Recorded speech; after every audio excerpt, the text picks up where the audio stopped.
Homeschooling Multiple Ages, the next session in our Homeschooling 101 series here at the Greenwood Library.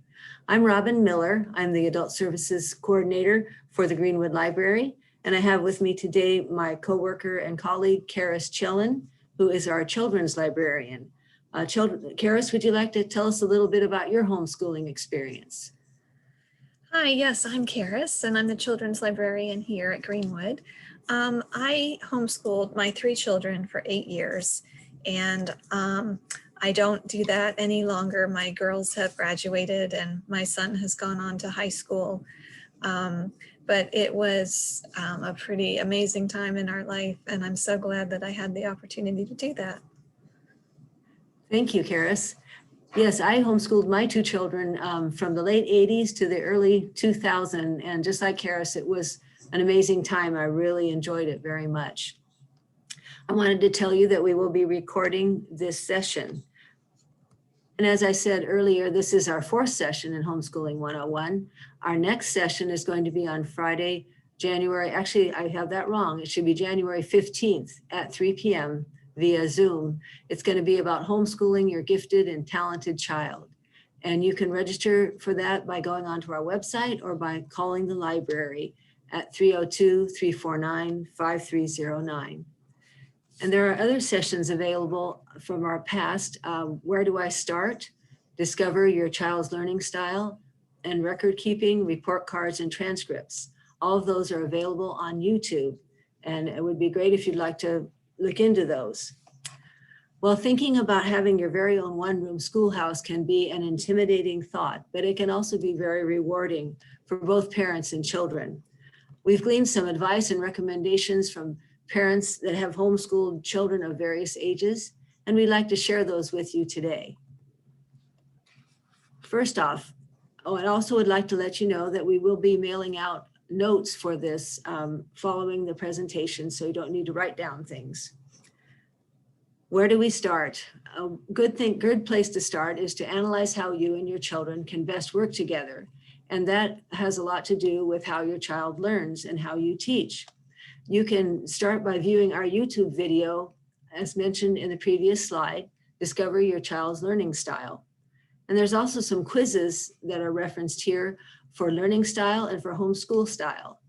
You can click on those links and learn about yourself as a teacher and your kids as learners.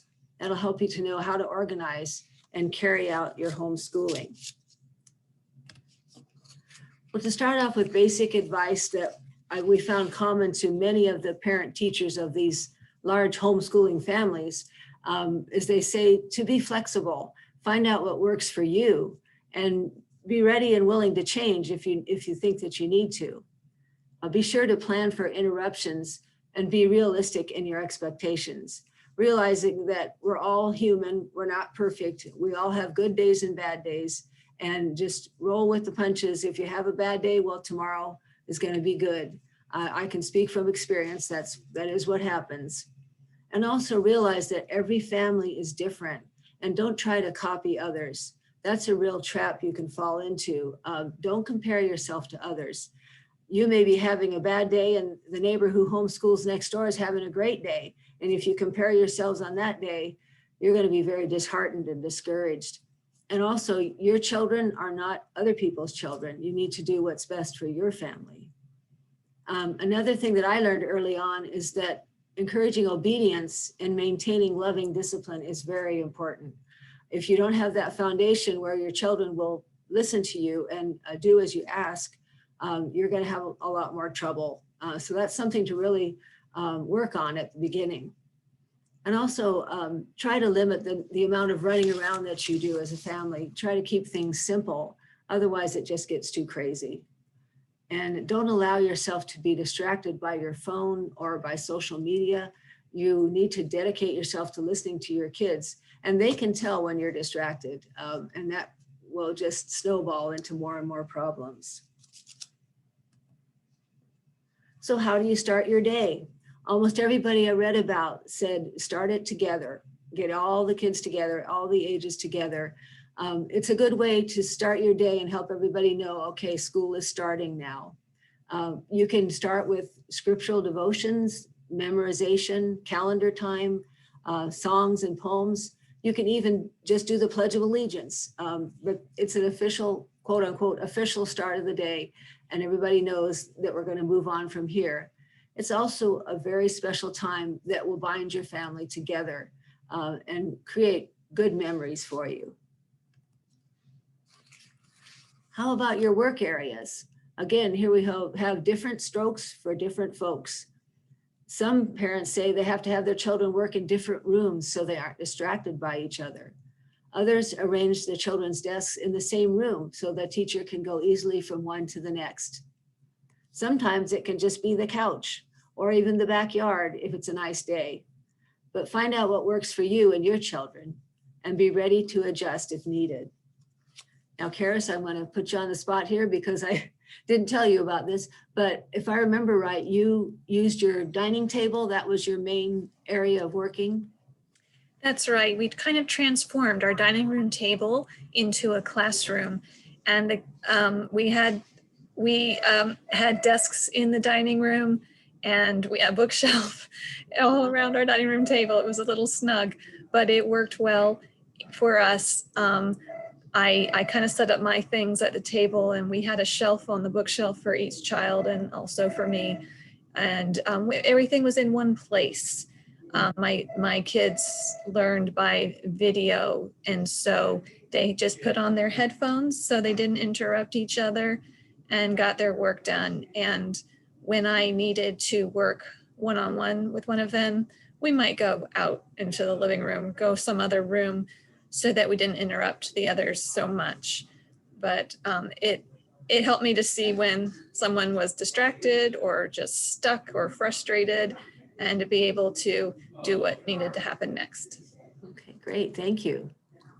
We did sort of similarly. When we first started homeschooling, we lived in a house with a little alcove off the living room. So it was perfect, enough room for 2 desks and for our 2 kids. Our next home actually had an extra bedroom that we set up as the schoolroom.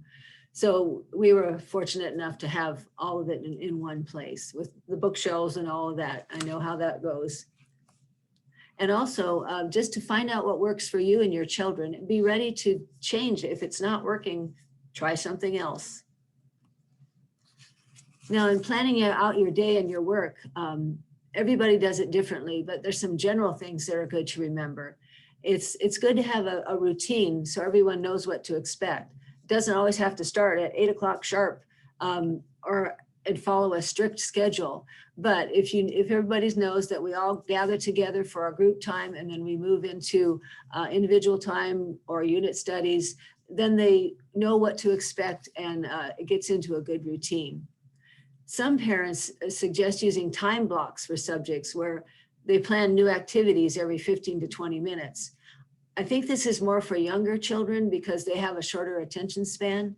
So you work with the child for 15 or 20 minutes, and if they have difficulty grasping it, leave it for a while and come back to it later when they're fresh again. And the time blocks could lengthen as the child grows older. Many of the parents suggested starting with the youngest students first because they have the shortest attention span, they get tired easily, and the older students can always start with things they can do alone. And one thing that was stressed by many of the parents was to really get your older students early working independently. It's something to really work for. We also, one parent suggested dividing work into together work and independent work, and working together as a group. The subjects of history, art, science, Bible, reading aloud, those all work together as group lessons. One parent selected books for each child at their level on the same topic, and then at the dinner table, they'd all sit and talk about it. Thought that was a pretty neat idea. Another great way to work as a group is unit studies, which we'll be doing a whole different slide on. We'll talk about that later. And then there's game schooling, where board games are used to teach different subjects. Mad Libs and Scrabble Junior can be used for language arts, Science Explosion and Periodic for science, Cribbage and Sums in Space for math, and Money Bags and Geo Bingo for social studies. Sounds like a fun way to learn. Did you ever play games, Karis, with your kids? I didn't do enough of that. I mean, we do play games as a family. I just didn't make it a part of school. And, hindsight, I wish I had. Yes, I think the same for us. We didn't do it that much either. Just more information in the link there on more game schooling options. There's a more comprehensive list of games that you can use. Then working independently, this works well with subjects like math and language arts, typing, independent reading. This allows you to have that important one-on-one time with each child. And while while you're working with the one child, the other children can be busy with other things. And this is where online courses and games and curriculum are very valuable. And I was going to ask Karis if she'd share about that, because this is something that she did use. So yes, we used a pre-recorded curriculum. It was a complete package with a video lesson for every subject for every day, and all the reading and the worksheets and assignments to go along with it. And this worked especially well for us because it was the same curriculum that my daughters had been already using in school. They were very familiar with it, with the methods, and it was a very smooth transition for us. But it doubled as a help for homeschooling multiple ages, because my first year I had a first grader and a fifth grader and a seventh grader. And the fifth and seventh grader, were very good at doing school, I guess, as a way to put it. And they knew what was expected, but, they still needed individual instruction. And so each one would listen to their English for the day, their math for the day, their science, and so on. And when they needed help, the other kids had another lecture they could listen to, for their own grade. And it meant they didn't, they could just wait until I was free, but they didn't have to slow down their school day. They could still get other work done. And then when I was done helping one, I could go and help the other. And, the fifth and seventh grader were fairly independent. The first grader wasn't going to sit and watch videos all day, just not free for that. And so, his work did not take as long, of course. And so I was able to get his done in the morning and teach him one-on-one. And then in the afternoon, my time was more dedicated to the girls. I mean, I would intervene throughout the morning, but it just, it's how I juggled things at that That's time. Great. How long, I guess it would vary from class to class, but how long would the lectures normally be? That's a good question. They got longer as they got older.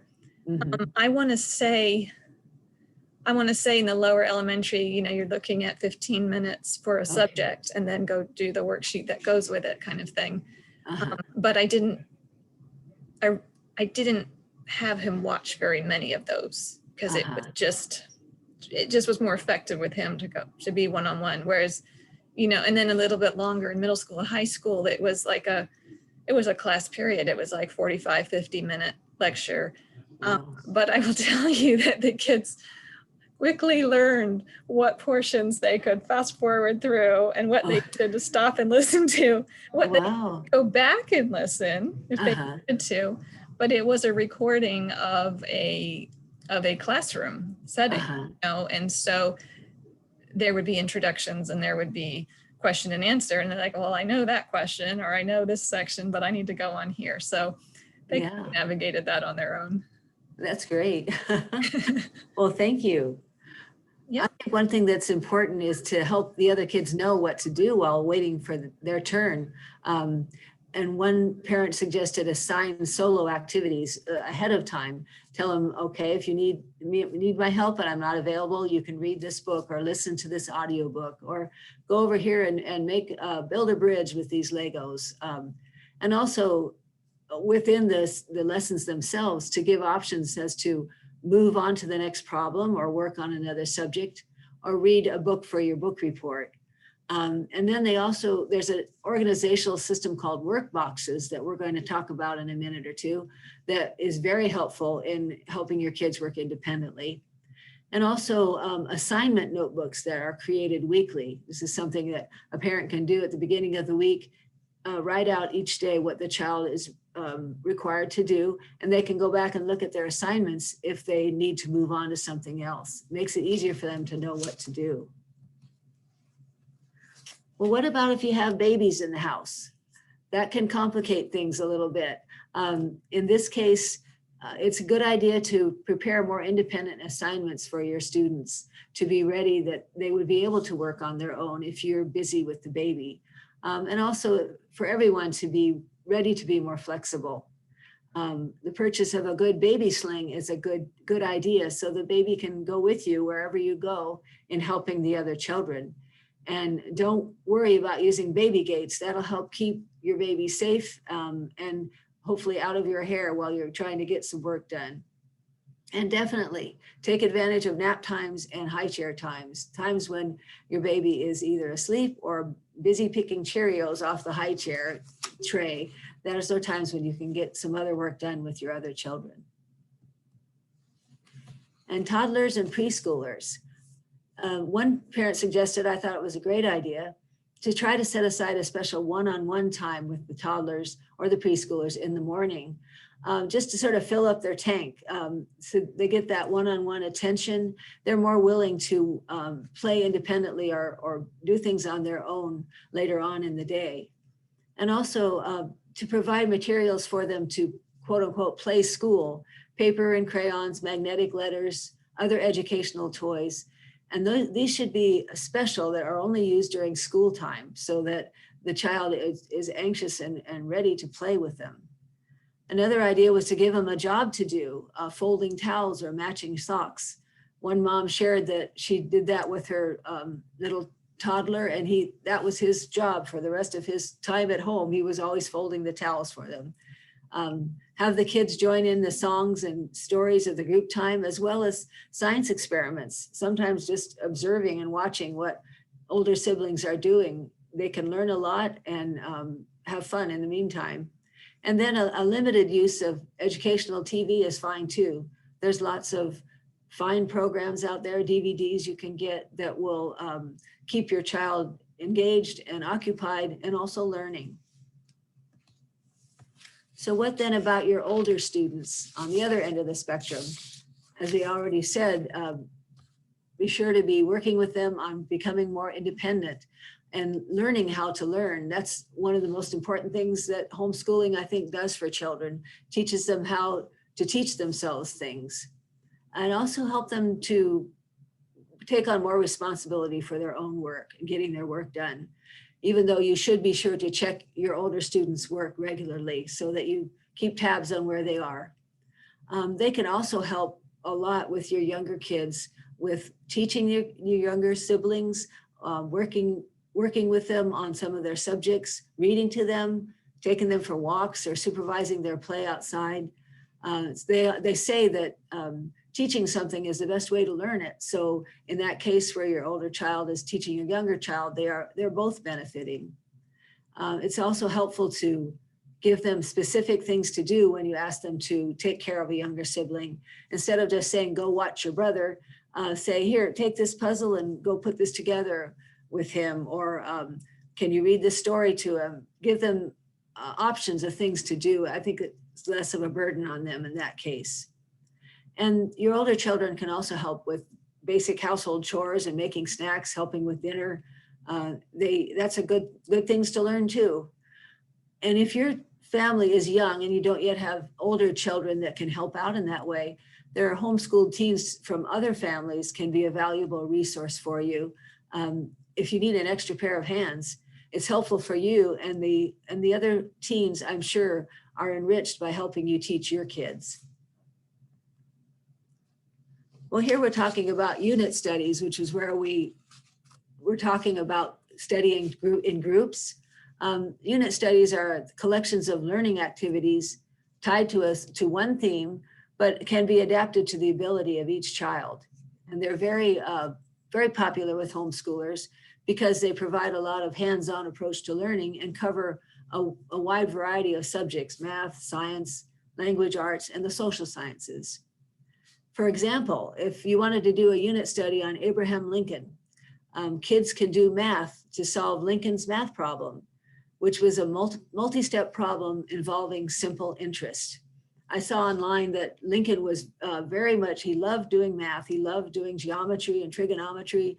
He would stay up at night with his candle and study these things. And they actually have a piece of paper that's been certified as a true document from his papers. That's a picture that is a simple interest problem that he did. So you could have your children work on that problem or learn the basics of geometry so they can connect and identify with Lincoln, as he loved those topics so much. They can also look up on the US map where he was born in Kentucky and name the states of the Confederacy and the Union during the Civil War. They can, for science, they can weigh out 10 or 15 or 20 pennies, the coin that has Lincoln's head on the coin. There's lots of organizations and companies that provide unit studies. We list about 10 of them down there. I was going to ask Karis if she could share about My Father's World, because she has seen that in use. Yes, and I certainly have never used it myself, so I'm just speaking from what I've been told, but it's very popular, and it seems to be a pretty amazing program where you involve the whole family. I'm pretty sure it's elementary through middle school for most of it, although they do have material for high school. And I believe there's 5 basic years of curriculum that make adjustments to every assignment so that you have something for your kindergartner or your 4th grader or your 7th grader that's age appropriate. And it's kind of the story of the world from creation, to so far, and it, blocks 5 different blocks, and you study history and English and science and art and all that applies to it in that time period for a full year. It's very involved. And then by the time you've gone through 5 years of it, you start it back around again. But your child is 5 years older and it's doing it at a much different level than they originally did. And the whole family is fully involved. And if I would have started with all of my kids being, from the beginning, and I think I would have loved to have tried something like that. Yes, my goodness, it makes me want to do it too. Yes. Great. And there's a link at the bottom there that has a whole bunch more information about unit studies, more companies that provide them, and other tips and tricks on that. Then we also talked about work boxes, that we would be sharing more about that. Work boxes are a system of organization that uses towers of plastic boxes or drawers. And each box for each day has one subject in it with all the materials needed to complete the assignment or project for that day. The students go through their boxes independently, except when they need instruction.